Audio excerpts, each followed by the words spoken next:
في البدء كان الكلمة والكلمة كان عند الله وكان الكلمة الله.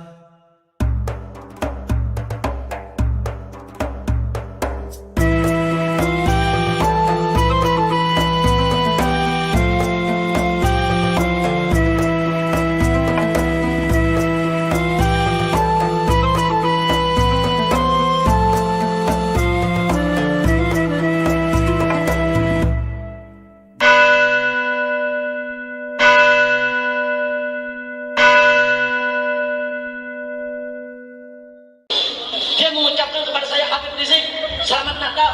Saya tahu artinya, selamat hari lahir Yesus Kristus anak Tuhan. Sebagai anak Tuhan, mestinya saya tersinggung. Untuk gue gak kepret. Nah kalau kita tersinggung kan mestinya kita kepret, betul?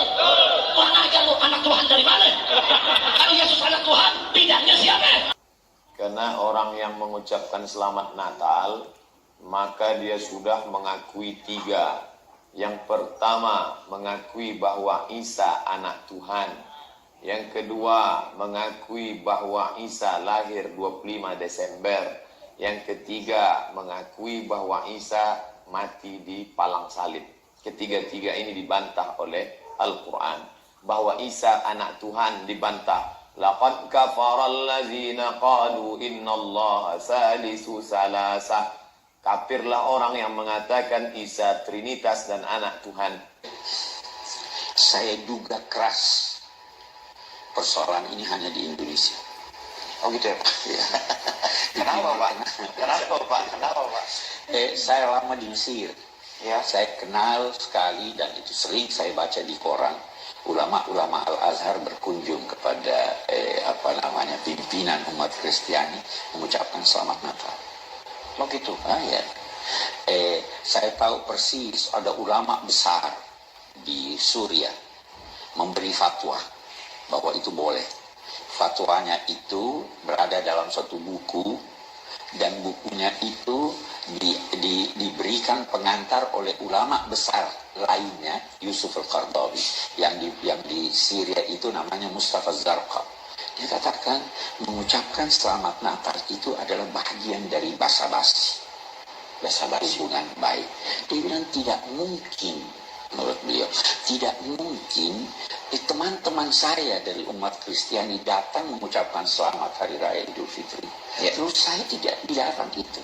Dan menurut beliau, itu dalam bukunya yang ditulis, bukan jawaban lisan, ditulis, dia katakan kita sekarang perlu menunjukkan kepada masyarakat dunia bahwa agama ini penuh toleransi. Kalau tidak, kita makin dituduh teroris. Nah saudara-saudara, tadi kita mendengar bahwa Ustadz Somad mengatakan bahwa salah satu tabrakan teologis antara Islam dan Kristen, kenapa orang Islam tidak boleh mengucapkan selamat Natal? Kalau saya boleh-boleh sajalah. Orang Kristen mengucapkan selamat Waisak, selamat kelahiran Sang Buddha, toh kita tidak mengakui Siddhartha Gautama dalam perspektif Buddha. Sama dengan kalau saya mengucapkan selamat hidup baru ya Mas terhadap teman saya yang mau nikah, kan tidak berarti istrinya jadi istri saya. Jadi itu adalah sopan santun di dalam pergaulan. Apalagi tatkala apa yang kita opinikan kepada orang lain itu ternyata nggak diyakini orang lain seprimitif yang dia tuduhkan. Malulah kita. Saya tidak mencoba untuk masuk atau mengintervensi pada tafsir Al-Quran. Tidak, itu kan bukan bidang saya dan bukan iman saya. Misalnya Ustadz Somad mengatakan tabrakan teologis tadi, tatkala Quran mengatakan misalnya laqad kafaral ladzina qalu innallaha salisu salasa. Sungguh telah kafir orang yang mengatakan Allah itu adalah ketiga dari yang tiga atau salah seorang dari yang tiga. Apakah ini Trinitas? Apakah ini ajaran Kristen? Tidak. Ajaran Kristen tidak pernah mengenal ungkapan salisu salasya, tidak. Bahkan tidak usahlah saya bicara tentang Kristen. Tafsir Quran sendiri berbeda-beda tentang masalah ini. Saya hanya kutipkan satu tafsir, misalnya tafsir Al-Qusimi. Tafsir Al-Qusimi itu mengartikan surah Al-Ma'idah ayat 73 tentang laqad kafaral ladzina qalu innallaha salisu salasya tadi tidak kepada Trinitas Bapa, Putra, dan Roh Kudus, tetapi kepada satu firqah, satu aliran Kristen yang ada pada zaman Nabi Muhammad. Namanya adalah sekte Maryamiyun, sekte penyembah Maryam, atau disebutkan di dalam bahasa asing itu adalah Koliridianisme. Sekte penyembah Maryam atau Kolirida itu roti persembahan kepada Maryam. Maka ungkapan Salisu Salasa itu artinya pemujaan kepada Bapa, Ibu, dan Anak. Dan ini bukan ajaran Kristen. Tidak ada orang Kristen yang berdoa demi nama Bapa dan Ibu dan Anak. Tidak ada di seluruh dunia, baik itu Ortodok, Katolik, Protestan. Kita selalu berdoa Bismillahi walibni warahil kudus al-ilahu wahid. Amin. Demi nama Bapa dan Putra dan Roh Kudus. Nah, menurut Al-Qasimi, sebetulnya ungkapan Salisu Salasa itu merujuk pada keyakinan atau firqah dari Maryamiyun tadi, kelompok sekte Maryamin tadi. Begitu juga ketika dia menafsirkan wala takhulu salasa di dalam surah An-Nisa ayat 171. Dia juga mengartikan itu adalah Allah, Isa, dan Maryam. Dasar tafsirnya adalah surat Al-Maidah ayat 116. A'anta khulta linnasit takhiduni wa ummiya ilahaini min dunillah. Apakah kamu, maksudnya Isa, berkata kepada sesamamu manusia, jadikanlah saya Isa dan ibu saya Maryam menjadi dua ilah di samping Allah. Inilah menurut tafsir Al-Qasimi. Maaf, saya tidak mau masuk di dalam ranah tafsir Al-Quran, tidak. Tapi saya menjelaskan bahwa tatkala orang begitu lantang menyerang iman Kristen berdasarkan ayat ini, ingatlah bahwa masih ada penafsiran yang berbeda-beda tentang ayat itu.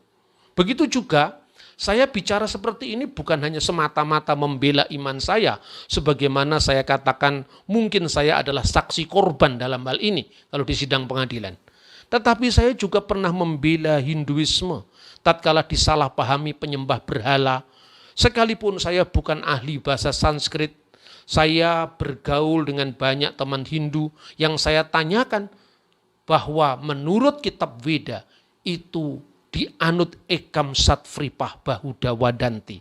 Dia yang satu disebut dengan berbagai macam nama. Bahkan ketika para apologet Kristen juga menuduh Islam dengan salah bahwa Tuhannya orang Islam itu zat dan diartikan itu zat cair, zat padat. Sekalipun itu bukan iman saya juga meluruskan, membelanya. Dan terus terang saya juga malu ketika ada orang Kristen salah paham seawam itu terhadap agama Islam. Lalu saya tunjukkan, coba kita baca di Alkitab bahasa Arab. Di dalam Injil Yohanes pasal 5 ayat 26. Di sana kata dat itu dipakai, bukan berarti zat padat atau zat cair. Li'anna kama annal abba lahu hayatun fi datihi. Sebab seperti sang bapa memiliki hidup fi datihi dalam dirinya sendiri. Kadzalika a'tal ibna. Demikian pula telah diberikan kepada anak itu aidon, ya, juga ayyakuna hayatun fiddatihi, ya, diberikan kepada anak itu hidup dalam dirinya sendiri. Maka kata dat itu artinya self, himself, huwa datuhu. Tentu saya tidak dalam posisi meyakini agama Islam, tapi saya dalam posisi memahami agama Islam. Bukan sekedar saya meluruskan, saya juga malu kalau di kalangan Kristen itu ada model-model apologet yang sekedar serang, tapi imannya sendiri dia tidak paham. Nah, dalam konteks seperti ini, saudara-saudara, saya melakukan pelurusan. Dan sekalipun dalam posisi tidak sama dengan Pak Quraisyab, tapi saya sangat menghormati bagaimana keteduhan beliau dalam menjelaskan iman Islamnya. Ya, sekalipun tidak dalam posisi untuk meyakini, tetapi dalam posisi memahami agama orang lain. Nah, sekarang apa selanjutnya makna dari kata putra Allah atau anak Allah atau monogenes theos tadi?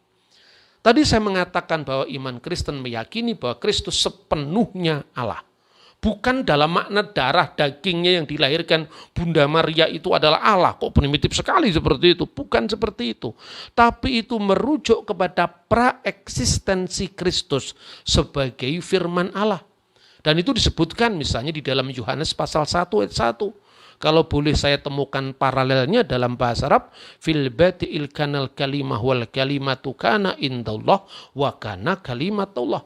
Pada mulanya adalah kalimah, firman, dan firman itu bersama-sama dengan Allah, dan firman itu adalah Allah. Kenapa firman itu bersama-sama dengan Allah? Itu adalah firman adalah Allah.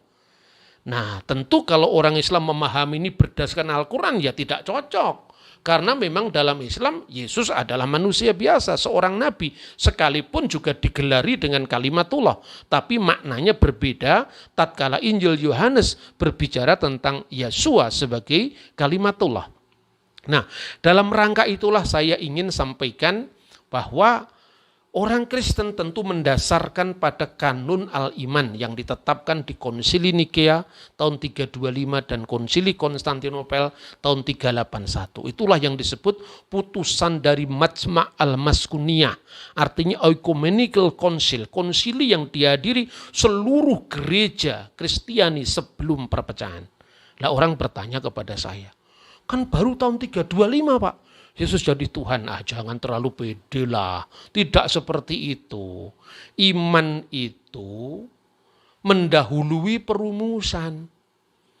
Meskipun kata tauhid tidak ada dalam Al-Quran, kan tidak berarti ajarannya tidak ada dalam Al-Quran. Substansi ajaran itu termuat dalam Al-Quran, tapi disebut ilmu tauhid kan belakangan. Ilmu kalam yang membahas hubungan antara Allah dan sifat-sifatnya. Itu kan muncul di zamannya Imam Asy'ari yang wafat kira-kira tahun 900-an lah, 935 atau berapa itu. Atau Imam Al-Maturidi yang wafat sekitar 944 Masehi. Atau Imam Ibnu Hambal yang wafat tahun 855 Masehi misalnya.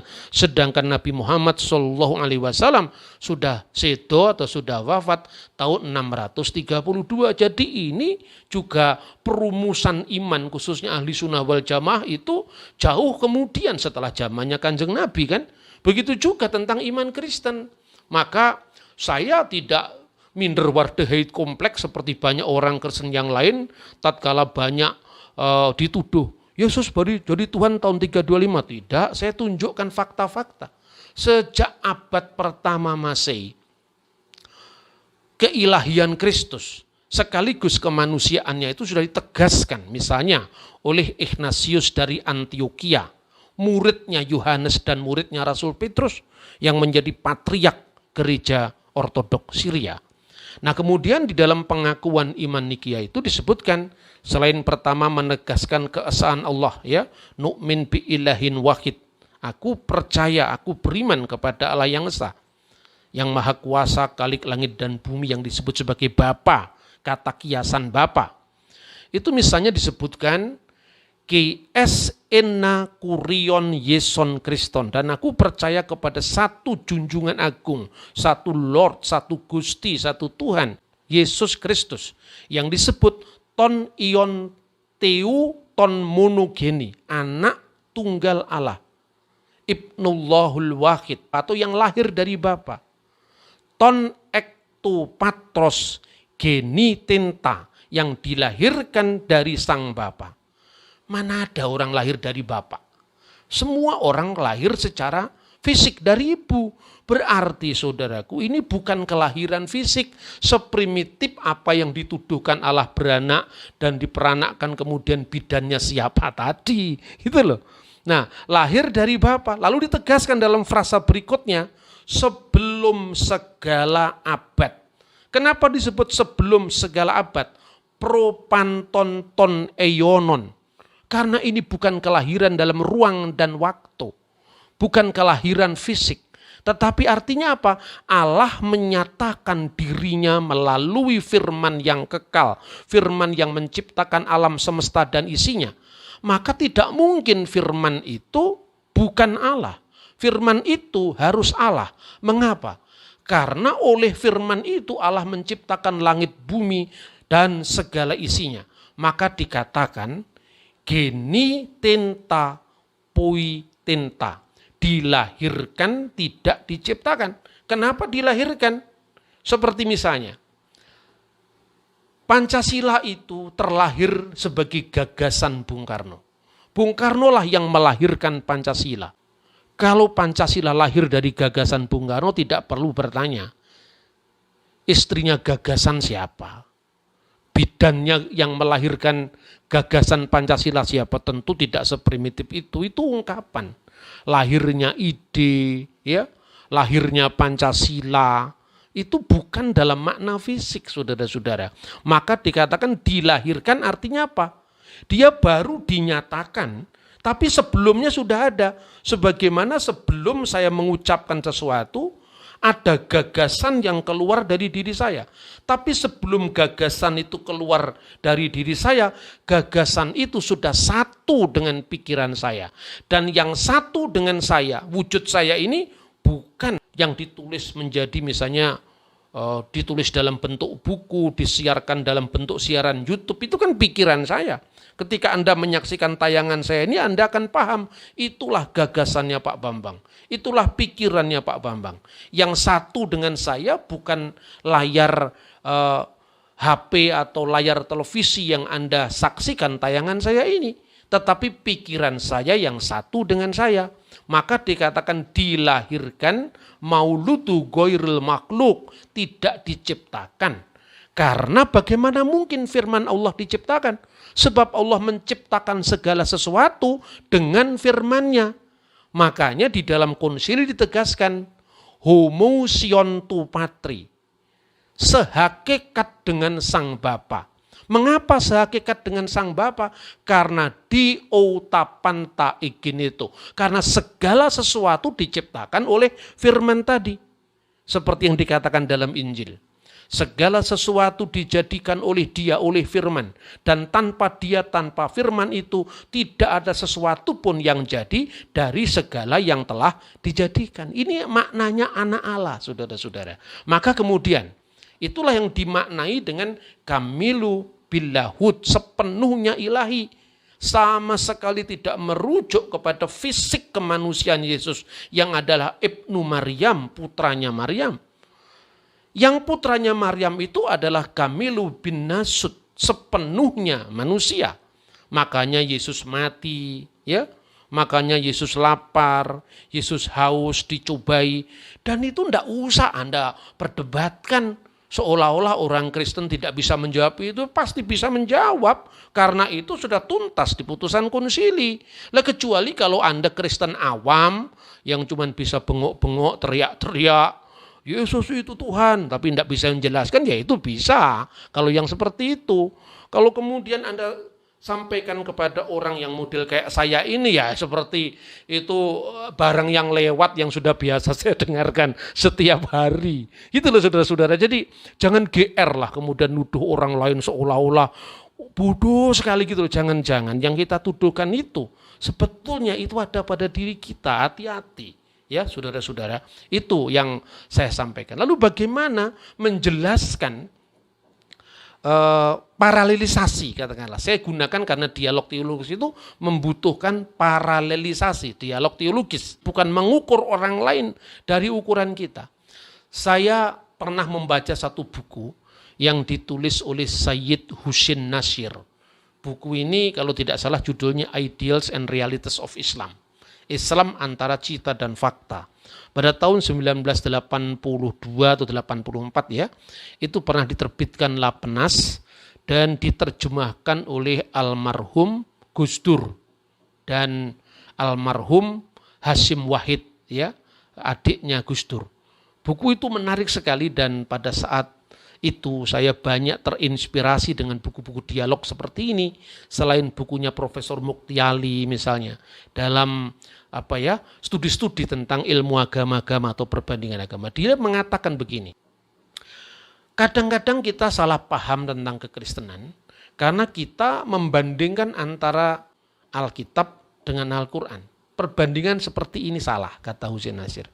Karena di dalam iman Kristen, Firman itu tidak turun jadi kitab seperti Nuzulul Quran, tapi firman itu turun menjadi manusia. Dan ini memang ada dalam pengakuan iman Kristen. Nazzala minas sama'i wa tajassada bi rohil kudus wa min Maryam al-adra wa ta'anas. Yang telah turun dari surga oleh kuasa Roh Kudus dan dari anak darah Maria. Maka Yesus yang turun itu adalah Yesus yang memasuki ruang dan waktu. Ibaratnya gini, saudara-saudara. Saya menulis buku, ya. Buku itu dapat dikatakan penjelmaan pikiran saya. Tetapi kertasnya bukanlah saya. Kalau kertasnya terbakar, kalau kertasnya rusak, pikiran saya tidak ikut rusak. Begitu juga Yesus ketika disalib. Dia yang dibunuh dalam keadaannya sebagai manusia. Tentu Allah tidak bisa disalib. Tentu firman Allah tidak bisa hancur, tidak bisa mengalami kerusakan. Nah, sebetulnya saudara-saudara, problem seperti ini Anda bisa bandingkan menurut katakanlah misalnya pergulatan ilmu kalam dalam Islam. Misalnya Imam Asy'ari itu menjelaskan tentang beberapa teks yang disebut ayat-ayat mutasyabihat. Misalnya, yadullah fauqa aidihim, ya, tangan Allah di atas tangan mereka. Apakah Allah punya tangan seperti tangan kita? Ketika kita bicara wajah Allah, mata Allah, Allah duduk di atas singgasana. Apakah duduknya Allah seperti duduknya manusia di atas sebuah perahu? Tentu tidak. Itulah sebabnya maka ada 4 hal yang menghadapi ayat-ayat yang mutasyabihat, ya, yang dilakukan oleh Imam Asy'ari. Yang pertama adalah ta'yib. Tidak menanya bagaimana wajah Allah, tidak menanyakan bagaimana tangan Allah. Lalu yang kedua adalah taktil, menolak atau menyangkal adanya tangan Allah. Kedua tangan Allah, Allah duduk, Allah punya wajah, tidak disangkal. Yang ketiga adalah tamsil. Kita menyerupakan tangannya Allah dengan tangan manusia. Kita menyerupakan wajah Allah dengan wajahnya manusia. Dan yang ketiga adalah tahrib. Menyimpangkan makna tangan, makna wajah, seperti makna yang lain. Nah, 4 hal ini. Nah, ini tentu kalau Anda mempelajari ilmu kalam juga sama-sama ada kerumitan dalam bagaimana mengeja yang kekal, yang abadi dalam konteks ruang dan waktu. Lalu, Imam Al-Maturidi itu membedakan antara kalam nafsi, kalam yang kekal, dan kalam yang tersusun dalam bentuk bahasa, dalam bentuk susunan kata-kata, kalam lafaz. Nah, kalam nafsi itu adalah kalam yang kekal. Itu sebanding dengan ketika orang Kristen bicara tentang Kristus itu kamilu bi lahut. Sepenuhnya ilahi, tentu bukan dalam pengertian fisik kemanusiaannya. Dan fisik kemanusiaan Yesus yang terikat oleh ruang dan waktu itu sejajar dengan kalam lafaz tadi. Tidak menyamakan, sekali lagi saya katakan tidak menyamakan. Tapi mendampingkan pemahaman, dan ini bukan metode saya. Ini metode ilmu perbandingan agama. Seperti yang dilakukan misalnya Sayyid Husain Nasir, Profesor Muktiali. Nah, kecuali kalau Anda memang hanya sekedar mendebat agama lain atau menang-menangan, ya lain lagi kalau begitu. Berarti memang niat kita bukan dialog. Niat kita adalah menyerang agama lain. Nah, saudara-saudara, semoga apa yang saya sampaikan ini paling tidak mendudukkan perkara yang sebenarnya. Tidak pernah ada orang Kristen seprimitif yang dikira bahwa Tuhan itu punya anak dan bidannya siapa. Soal Anda mau mengucapkan selamat Natal atau tidak pernah ada orang Kristen yang meminta. Orang Kristen tahu tidak mungkinlah kalau kepada seorang Habib yang tidak merayakan Natal kita mengatakan selamat Natal Pak Rizik, ya tentu tidak ada yang mengatakan begitu. Ya, karena itu ucapan itu kan selalu muncul dari orang lain. Orang Islam mengucapkan selamat Natal kepada Kristen seperti yang ada di Palestina, seperti yang ada di Mesir, dan tidak sebaliknya. Semoga tayangan ini bisa mencerahkan semua pihak dan ikuti tayangan saya selanjutnya yang menjawab apakah benar Yesus lahir 25 Desember. lahirnya Yesus atau lahirnya Dewa Mitra. Saya akan bicara dengan fakta-fakta sejarah yang akan saya sampaikan kepada Anda. Terima kasih untuk perhatian saudara-saudara dalam channel ini. Shalom alaikum bismillahirrahmanirrahim.